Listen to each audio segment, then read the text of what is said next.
മലയാള സിനിമയിൽ എല്ലാ പുതുമുഖ സംവിധായകർക്കും ആദ്യമായിട്ട് ഡേറ്റ് കൊടുത്ത ഒരു നടനാണ് മമ്മൂട്ടി. മമ്മൂട്ടിയെക്കുറിച്ച് എല്ലാവർക്കും അറിയാം. ഏറ്റവും കൂടുതൽ നവാഗതരെ സപ്പോർട്ട് ചെയ്യുന്ന സംവിധായകരെ മാത്രമല്ല, അത് ടെക്നീഷ്യൻസ് ആയാലും മറ്റു ടെക്നീഷ്യൻസ് ആയാലും മറ്റ് നടത്താരങ്ങളായാലും ഒക്കെ എല്ലാവരെയും സപ്പോർട്ട് ചെയ്യുകയും അവരെയൊക്കെ സിനിമയിലോട്ട് കൊണ്ടുവരാൻ ശ്രമിക്കുകയൊക്കെ ചെയ്യുന്ന അല്ലെങ്കിൽ അവസരമൊരുക്കുന്ന ഒരു വ്യക്തിയാണ് മമ്മൂട്ടി എന്ന് പറയാറുണ്ട്. എന്നാൽ മലയാളത്തിലെ ഒരു സംവിധായകൻ്റെ ആദ്യത്തെ സിനിമയ്ക്ക് മമ്മൂട്ടി ഡേറ്റ് കൊടുക്കാത്ത കാരണം മറ്റൊരു നടനെ കാസ്റ്റ് ചെയ്ത് ആ ഒരു സിനിമ സൂപ്പർ ഹിറ്റായ ഒരു സംവിധായകനുണ്ട്. ആ സംവിധായകൻ പിന്നീട് ഒരുപാട് സിനിമകൾ, 100ഓളം സിനിമകൾ സംവിധാനം ചെയ്തിട്ട് അതിൽ വിരലിലെണ്ണാവുന്ന സിനിമകൾ മാത്രമാണ് മമ്മൂട്ടി അഭിനയിച്ചിട്ടുള്ളത്.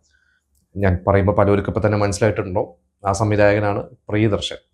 അപ്പോൾ പ്രിയദർശൻ എന്ന് പറഞ്ഞു കഴിഞ്ഞാൽ നമ്മുടെയൊക്കെ മനസ്സിൽ പ്രിയദർശൻ സിനിമകൾ മോഹൻലാൽ അഭിനയിക്കുന്ന സിനിമകൾ, ഇങ്ങനെയാണ് നമ്മുടെയൊക്കെ മനസ്സിൽ വരുന്നത്. പ്രിയദർശൻ സിനിമ മോഹമായിട്ട് പ്രിയദർശൻ, മോഹൻലാലും നിർമ്മാതാവ് സുരേഷ് കുമാർ, അവരുടെ ആ ഒരു ഗ്യാങ് എല്ലാവരും ചെന്നൈയിലൊക്കെ ചെല്ലുകയും അവിടെ സ്ട്രഗിൾ ചെയ്യുന്ന ഒരു സമയത്ത് അന്ന് ഇവരുടെ കൂട്ടത്തിൽ ആദ്യമായിട്ട് സിനിമയിലോട്ട് എത്തിയത് മോഹൻലാലാണ്. മോഹൻലാൽ മഞ്ഞ് വിരിഞ്ഞ പൂക്കളിൽ വരുന്നു. അതിനുശേഷം വില്ലനായിട്ടും ക്യാരക്ടർ റോളുകളൊക്കെ വിലസുന്ന സമയം. പക്ഷെ ഒരിക്കലും മോഹൻലാൽ അങ്ങനെ ഒരു ബിസിനസ് വാല്യൂ ഉള്ള ഒരു നടനായിട്ട് അന്ന് മാറിയിരുന്നില്ല. അപ്പം പക്ഷെ മോഹൻലാലിൻ്റെ കൂടെ തന്നെ ഇവരൊക്കെ, പ്രിയദർശനും ഇവരെല്ലാവരും വന്നിട്ടുണ്ടാവും. പ്രിയദർശൻ അന്ന് പടയോട്ടം എന്ന് പറയുന്ന ഒരു സിനിമയിലൊക്കെ വർക്ക് ചെയ്യുന്ന പ്രിയദർശനും സിബി മലയിലൊക്കെ അന്ന് ഒരു ഡയറക്ഷൻ ടീമിലുണ്ട്. പ്രിയദർശൻ പല സിനിമകൾക്കും ഗോസ്റ്റ് റൈറ്റിംഗ് എന്നുള്ള രീതിയിൽ പല സിനിമകളുടെയും സ്ക്രിപ്റ്റ് എഴുതിയിരിക്കുകയും, പക്ഷെ പ്രിയദർശൻ ഒന്നും പേര് വരാതെ പലപ്പോഴും അസിസ്റ്റന്റ് എന്ന രീതിയിലേക്കായിരുന്നു പേരുകളൊക്കെ വന്നിരുന്നത്. പിന്നീട് പ്രിയദർശൻ ചെന്നൈയിൽ, പ്രത്യേകിച്ച് ആരോമ പ്രൊഡക്ഷൻസ്, ആരോമ മണി എന്ന് പറയുന്ന അദ്ദേഹം ഡയറക്റ്റ് ചെയ്യുന്ന സിനിമകളുടെ ഒക്കെ ഭാഗമായിട്ടുണ്ട്. കുറേ സിനിമകൾക്ക് പ്രിയദർശൻ സ്ക്രിപ്റ്റ് ഒക്കെ എഴുതിയിട്ടുണ്ട്, കഥകൾ എഴുതിയിട്ടുണ്ട് ഡയറക്ടർ ആവുന്നതിന് മുമ്പ്. അന്ന് മമ്മൂട്ടിയുമായി വളരെ ബന്ധമുള്ള ഒരു വ്യക്തി തന്നെയായിരുന്നു പ്രിയദർശൻ. പ്രിയദർശൻ തന്നെ പിന്നീട് ഈ അടുത്തൊരു ഇന്റർവ്യൂവിൽ പറഞ്ഞിട്ടുണ്ട്, ഞാൻ ഒരു പക്ഷെ ചെന്നൈ ജീവിതത്തിൽ, അന്നത്തെ മദ്രാസ് ജീവിതത്തിൽ മോഹൻലാലിനെക്കാട്ടും കൂടുതൽ ഒരു പക്ഷെ ഞാൻ സമയം സ്പെൻഡ് ചെയ്യുകയും ഇന്ററാക്ട് ചെയ്യുകയും ചെയ്തത് മമ്മൂട്ടിയായിരിക്കും. മമ്മൂക്ക എന്ന് വിളിക്കുന്നവരാണ് കൂടുതൽ, പക്ഷെ മമ്മൂട്ടീനെ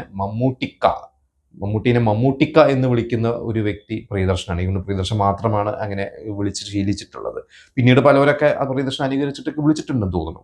എന്തായാലും അന്ന് മമ്മൂട്ടി പറഞ്ഞിട്ടുണ്ട് ഒരിക്കൽ, മമ്മൂട്ടിയുടെ വുഡ്ലാൻഡ്സ് ഹോട്ടലിലെ, ചെന്നൈ വുഡ്ലാൻഡ്സ് ഹോട്ടലിലെ മുറിയിൽ മമ്മൂട്ടിയും നെടുമുടി വേണും ഒരു മുറിയിൽ താമസിക്കുമ്പോൾ അവർ പല സിനിമകളുടെ തിരക്കുകളിലേക്ക് മാറുമ്പോൾ അന്ന് ആ റൂമിൽ സ്ഥിരമായിട്ട് കിടന്നുറങ്ങിയിരുന്നത് പ്രിയദർശനും ശ്രീനിവാസനുമാണ്. ശ്രീനിവാസന് പലപ്പോഴും പറയാറുണ്ട് മമ്മൂട്ടിയൊക്കെ ഇവരുടെയൊക്കെ സ്ട്രഗ്ലിംഗ് പീരീഡിൽ സഹായിച്ചിരുന്നത്. അപ്പം അന്ന് മമ്മൂട്ടിക്കും ശ്രീനിവാസനും പ്രിയദർശനും ഒരിക്കലും ഒരു എ സി റൂമൊന്നുമില്ല. അവരൊക്കെ ഏതെങ്കിലും ലോഡ്ജിലായിരിക്കും താമസിക്കുന്നത്. അന്ന് സ്വാമീസ് ലോഡ്ജിലേക്ക് ഇരുന്നു. പക്ഷെ മമ്മൂട്ടിക്കൊക്കെ അന്ന് വുഡ്ലാൻഡ്സ് ഹോട്ടലിൽ എ സി റൂമൊക്കെ ഉള്ളതുകൊണ്ട് ഇവരുടെയൊക്കെ റൂമിലാണ് സ്ഥിരമായിട്ട് ഇവരെല്ലാവരും വന്ന് കിടക്കുന്നത്.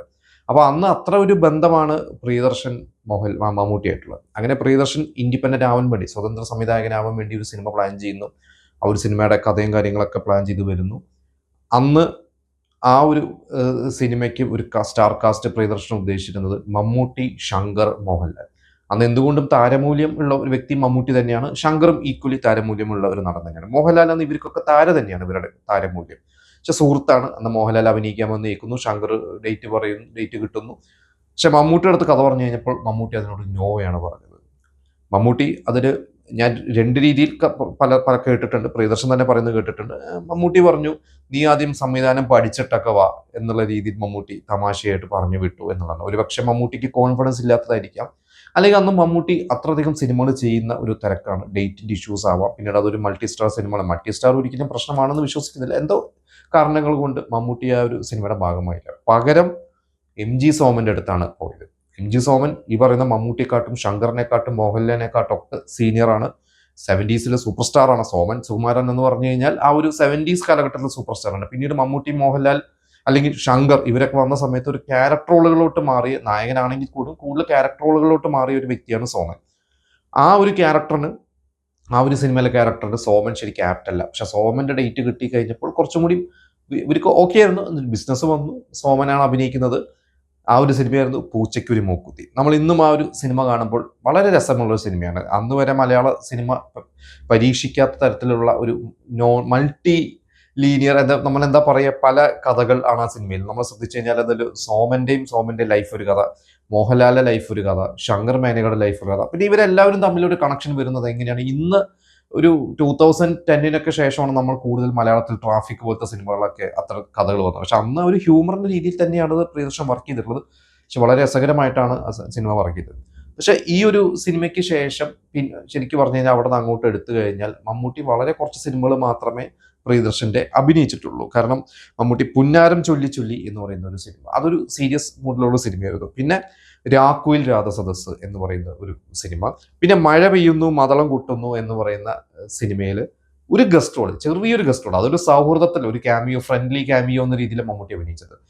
പക്ഷേ ഈ പറഞ്ഞ പോലെ പൂച്ചക്കരി മൂക്കുത്തി ഹിറ്റായി, അത് കഴിഞ്ഞിട്ട് ബോയിങ് ബോയിങ്, പിന്നീട് എല്ലാ പ്രിയദർശൻ സിനിമകളിലും നമ്മൾ കൂടുതലും കണ്ടിട്ടുള്ളത് മോഹൻലാൽ തന്നെയാണ്. പ്രിയദർശൻ പറഞ്ഞ് ഞാൻ മോഹൻലാലിനെ പ്രൊമോട്ട് ചെയ്യുന്നു, മമ്മൂട്ടിനെ പ്രൊമോട്ട് ചെയ്തിരിക്കുക അങ്ങനെയൊന്നുമില്ല. എൻ്റെ കൂടുതൽ അവൈലബിൾ ആയിരുന്നത് ലാലായിരുന്നു, ലാലിനെ എൻ്റെ സുഹൃത്തായിരുന്നപ്പോൾ ലാലിൻ്റെ സിനിമയിൽ അഭിനയിച്ചു.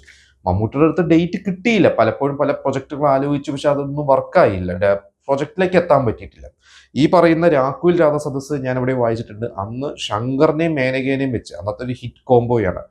പ്രിയദർശൻ തന്നെ സിനിമകൾ ഒരുപാട് അഭിനയിച്ചിട്ടാണ്. ശങ്കറിനെയും മേനകേനെയും വെച്ച് പ്ലാൻ ചെയ്ത സിനിമയെന്ന്, പക്ഷെ പിന്നീട് അത് മാറി മറിഞ്ഞ് മമ്മൂട്ടിയും സുഹാസിനിയും വരുന്നു. പക്ഷെ ആ സിനിമ ഒരുപാട് നല്ല ഗാനങ്ങളുള്ള സിനിമയാണ്, മമ്മൂട്ടിയുടെ മികച്ച വേഷമായിരുന്നു. പക്ഷെ ആ സിനിമ അന്ന് പരാജയമായിരുന്നു തിയേറ്ററുകൾ. ഇതുപോലെ തന്നെയായിരുന്നു പുന്നാരം ചൊല്ലി ചൊല്ലിയും പരാജയമായിരുന്നു. ഒരുപക്ഷെ സിനിമയിൽ വിജയിക്കുന്ന കോംബോ വീണ്ടും റിപ്പീറ്റ് ആവും എന്ന് പറയാറുണ്ടല്ലോ. അതൊരിക്കലും ഒരു വ്യക്തിബന്ധമല്ല, ഒരു വിജയ ഫോർമുല അല്ലെങ്കിൽ വിജയ കൂട്ടായ്മ വീണ്ടും ഒന്നിക്കുന്നതാണ്. പക്ഷെ മമ്മൂട്ടിയുമായിട്ടുള്ള ഈ ഒരു സിനിമകൾ പരാജയപ്പെട്ടതുകൊണ്ടായിരിക്കാം പിന്നീട് മമ്മൂട്ടിയായിട്ടുള്ള സിനിമകളൊന്നും സംഭവിച്ചില്ല. പിന്നീട് തുടരെ തുടരെ പ്രിയദർശൻ ചെയ്തത് മോഹൻലാലിനെ വെച്ച് തന്നെയാണ്, വേറെ ആരെയും മാറ്റി ചെയ്തിട്ടില്ല. പിന്നീട് ഹിന്ദിയിലോട്ട് പോയി, അതിന് തിരിച്ചു വന്ന ഇടയ്ക്ക് ദിലീപിനെ വെച്ചിട്ട് വെട്ടം ചെയ്തു. പിന്നീട് കുറെ നാളുകൾക്ക് ശേഷമാണ്, ഈ അടുത്താണ് ഷെയ്ൻ നിഗമും അല്ലെങ്കിൽ ജയസൂര്യയൊക്കെ വെച്ചത്. പക്ഷെ കൂടുതലും മോഹൻലാലിനെ വെച്ചാണ്. ഇപ്പോൾ പ്രിയദർശന്റെ 100ാമത്തെ സിനിമ മോഹൻലാലിനെ വെച്ച്, തന്റെ ആദ്യ സിനിമയിലെ നായകന്മാരിൽ ഒരാളായി മോഹൻലാലിനെ വെച്ച് തന്നെ ചെയ്യാനിരിക്കുന്നു. ഇതിൻ്റെ ഇടയ്ക്ക് പിന്നീട് മമ്മൂട്ടി വെച്ച് ഒരു സിനിമ ചെയ്തത് മേഘം സിനിമയായിരുന്നു. ഇതുപോലെ തന്നെ ആ സിനിമ നമുക്ക് കാണുമ്പോൾ പറയാം അതൊരിക്കലും മോഹൻലാലിന് പറ്റിയ റോളല്ല, അതൊരു മമ്മൂട്ടിക്ക് പറ്റിയ റോള് തന്നെയാണ്. മമ്മൂട്ടിയുണ്ട്, അതിൽ ദിലീപ് ഉണ്ട്, പീതാമോദറിന്റെ സ്ക്രിപ്റ്റ് ആയിരുന്നു, നല്ലൊരു സിനിമയായിരുന്നു. പക്ഷെ ആ സിനിമ 99 വിഷുവിന് റിലീസായ സിനിമകളിൽ പരാജയപ്പെട്ടൊരു സിനിമയായിരുന്നു. ശരിക്കും അത് സാമ്പത്തികമായിട്ട് അങ്ങനെ വലിയ ലാഭം, ഒരുപക്ഷെ പ്രൊഡ്യൂസർക്ക് ലാഭമായിരിക്കാം, പക്ഷെ എക്സ്പെക്ടേഷൻസ് ഭയങ്കരമായിരുന്നു. അതിനു മുമ്പ് ചന്ദ്രലേഖ എന്നുള്ള സിനിമയ്ക്ക് ശേഷമാണ് പ്രിയദർശൻ മേഘം ചെയ്തത്. പക്ഷെ ആ സിനിമ പരാജയം, ഈ പറഞ്ഞ വിചാരിച്ച പോലെ ഏറ്റില്ല. ഓപ്പോസിറ്റ് മോഹൻലാലിന്റെ ഉസ്താദൊക്കെ ഉണ്ടായിരുന്നു, ജയറാമിന്റെ ഫ്രണ്ട്സും വീണ്ടും ചില വീട്ടുകാര്യങ്ങളുണ്ടായിരുന്നു. പക്ഷെ അതിനൊന്നും ബീറ്റ് ചെയ്യാൻ മമ്മൂട്ടിയുടെ മേഘത്തിന് പറ്റിയില്ല. വീണ്ടും ഒരു പരാജയമായിരുന്നു. അപ്പൊ ഇങ്ങനെ ഒരു പരാജയങ്ങൾ വന്നതുകൊണ്ടാണോ എന്നറിയില്ല, പിന്നീട് മമ്മൂട്ടി പ്രിയദർശന് ഒരു ഡേറ്റ് കൊടുത്തിട്ടില്ല, ഇങ്ങനെ സംഭവിച്ചിട്ടില്ല. പ്രിയദർശൻ ഈ അടുത്തുകൂടി പറഞ്ഞത് ഈ MTയുടെ കഥകളെ വെച്ചിട്ട് ഒരു സിനിമ ഇവരെല്ലാവരും കൂടി ചെയ്തിരുന്നു. അത് OTT സിനിമയായിരുന്നു, മനോരഥങ്ങൾ എന്ന് പറയുന്ന സിനിമ. അതിൽ പ്രിയദർശൻ ഒരു സിനിമ ചെയ്തിട്ടുണ്ട്, ഓളവും തീരവും, പഴയ ഓളവും തീരവും വീണ്ടും ചെയ്തു. മോഹൻലാലായിരുന്നു അല്ല അഭിനയിച്ചത്. പ്രിയദർശൻ പറഞ്ഞ അതിൽ മമ്മൂക്കനെ വെച്ചിട്ട് സിനിമ എനിക്ക് ചെയ്യണമെന്നുണ്ടായിരുന്നു, പക്ഷെ അത് പല കാരണങ്ങളും അതും നടന്നില്ല. ഒരുപക്ഷെ അതിൽ രഞ്ജിത്ത് ഡയറക്റ്റ് ചെയ്ത സിനിമയായിരിക്കാം, അതിൽ പ്രിയദർശൻ ചെയ്യണമെന്നായിരുന്നു ആഗ്രഹം. പ്രിയദർശൻ 2 സിനിമ ചെയ്തിട്ടുണ്ട്. അതിൽ ഒരു സിനിമയിൽ ഈ പറഞ്ഞ ബിജു മേനോൻ അഭിനയിച്ചിട്ടുണ്ട്, മറ്റൊരു സിനിമ മോഹൻലാൽ അഭിനയിച്ചു. 2 സിനിമകൾ പ്രിയദർശൻ ആ ഒരു ആന്തോളജി സിനിമകൾ ചെയ്തിട്ടുണ്ട്. മമ്മൂട്ടിയുടെ സിനിമ ചെയ്തത് രഞ്ജിത്തായിരുന്നു, ശ്രീലങ്കയിലൊക്കെ ഷൂട്ട് ചെയ്ത അങ്ങനത്തെ ഒരു സിനിമയായിരുന്നു. എന്തായാലും അങ്ങനെ സംഭവിച്ചില്ല. എന്തായാലും മോഹൻലാൽ ഈ പറയുന്ന ഒരു പ്രിയദർശൻ സിനിമ മമ്മൂട്ടി വെച്ചിട്ട് പിന്നീട് അങ്ങനെ അധികം സംഭവിച്ചിട്ടില്ല. ഇതുപോലെ തന്നെ മുമ്പ് നമുക്കറിയാം രാജാവിന്റെ മകൻ, തമ്പിങ്ങാണദാനം എന്ന് പറയുന്നത് മമ്മൂട്ടിയുടെ സുഹൃത്ത് തന്നെയായിരുന്നു. പ്രേം നസീറിനെയും മധുവിനെയൊക്കെ വെച്ച് സിനിമകൾ ചെയ്തിട്ടുള്ള, മമ്മൂട്ടിയെ വെച്ചും കുറച്ച് സിനിമകളൊക്കെ ചെയ്തിട്ടുള്ള തമ്പിങ്ങാണദാനം കുറച്ച് പരാജയപ്പെട്ട് നിൽക്കുന്ന സമയത്താണ് തമ്പിങ്ങാണദാനം വീണ്ടും ഒരു കഥയായിട്ട് പോകുന്നത്. പക്ഷെ ആ ഒരു കഥ മമ്മൂട്ടി റിജക്റ്റ് ചെയ്തു. പിന്നീട് ആ മമ്മൂട്ടി റിജക്ട് ചെയ്ത വാശിപ്പുറത്ത് അന്ന് മമ്മൂട്ടിക്കാട്ടും താരമൂല്യം താഴെ ഉണ്ടായിരുന്ന മോഹൻലാലിനെ വെച്ച് ചെയ്തു, അതായിരുന്നു രാജാവിന്റെ മകൻ. പിന്നീട് തമ്പിങ്ങാണദാനം മമ്മൂട്ടി വെച്ച് സിനിമകൾ ചെയ്തിട്ടില്ല. വീണ്ടും തമ്പിങ്ങാണദാനം 7 or 8 സിനിമകൾ, 9 സിനിമ, ഒന്നാമന് ഉൾപ്പെടെ 9 സിനിമകൾ ചെയ്തത് എല്ലാം മോഹൻലാലായിരുന്നു. പക്ഷെ തമ്പിങ്ങാണദാനം പ്രൊഡ്യൂസ് ചെയ്തൊരു സിനിമയിൽ മമ്മൂട്ടി അഭിനയിച്ചു, അതായിരുന്നു തെച്ചിന്റെ അടുത്ത് ചൂണ്ട്. ഇതുപോലെ ഏകലവ്യൻ നമുക്കറിയാം, ഷാജി കൈലാസിന് ആദ്യ സിനിമയല്ല, പക്ഷെ ഷാജി കൈലാസ് കുറച്ച് സിനിമകളൊക്കെ ചെയ്ത് നിൽക്കുന്ന സമയത്ത് മമ്മൂട്ടിയുടെ കഥയായിട്ട് പോകുന്നു. മമ്മൂട്ടിനെയും സുരേഷ് ഗോപിനെ വെച്ച് ആലോചിക്കുന്നു. മമ്മൂട്ടി റിജക്ട് ചെയ്യുമ്പോൾ മമ്മൂട്ടി വെച്ച റോൾ സുരേഷ് ഗോപിക്ക് വെച്ചിരുന്ന റോൾ സിദ്ദിഖിനും അഭിനയിപ്പിക്കുന്നു, അതായിരുന്നു ഏകലവ്യൻ.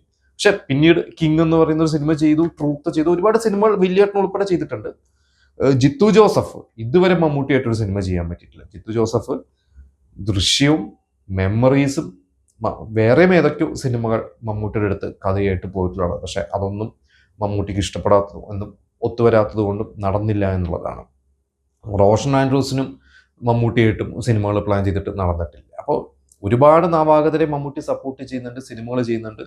പക്ഷെ കുറേ പേർക്ക് മമ്മൂട്ടിയെ വെച്ചിട്ട് സിനിമകൾ ചെയ്യാൻ പറ്റിയിട്ടില്ല. അപ്പോൾ ഈ പറഞ്ഞ പോലെ പ്രിയദർശനെയാണ് ഇന്ന് ഞാൻ ഏറ്റവും കൂടുതൽ ഉദ്ദേശിച്ചത്. പ്രത്യേകിച്ച് പൂച്ചക്കൊരു മൂക്കുത്തി എന്ന് പറയുന്ന ഒരു സിനിമ ഇതുപോലെ തന്നെ ഒരു സമ്മർ വെക്കേഷനിൽ ഇറങ്ങിയ സിനിമയാണ്. 84-ലാണ്, ഏകദേശം 42 വർഷമായി ആ ഒരു സിനിമ റിലീസായിട്ട്. പ്രിയദർശൻ അതിനുശേഷം വർഷങ്ങൾ കഴിഞ്ഞ് ആ സിനിമ ഹിന്ദിയിലും ഹൽച്ചൽ എന്നുള്ള പേരിൽ റീമേക്ക് ചെയ്തു. അവർ ഭയങ്കര സൂപ്പർ ഹിറ്റ് ആക്കിയിട്ടുള്ളത് പ്രിയദർശൻ.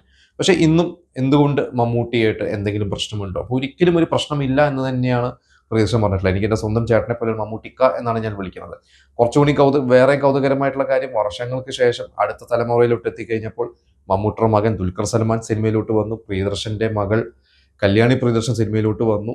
കല്യാണി നായികയായി, ദുൽഖർ പ്രൊഡ്യൂസ് ചെയ്യുകയും ദുൽഖർ അഭിനയിക്കുകയും ചെയ്ത സിനിമയാണ് ലോക. അത് ഇൻഡസ്ട്രി ഹിറ്റായി മാറിയ ഒരു സിനിമയാണ്. അപ്പോൾ ആ അടുത്ത തലമുറയിലോട്ട് എത്തുമ്പോൾ ആ ഒരു തലമുറയും നല്ല ഒരു രീതിയിൽ ബോണ്ടിങ് ആവുന്നു. അവരും ഒരുപാട് ഹിറ്റുകൾ ഒരുക്കുന്നു.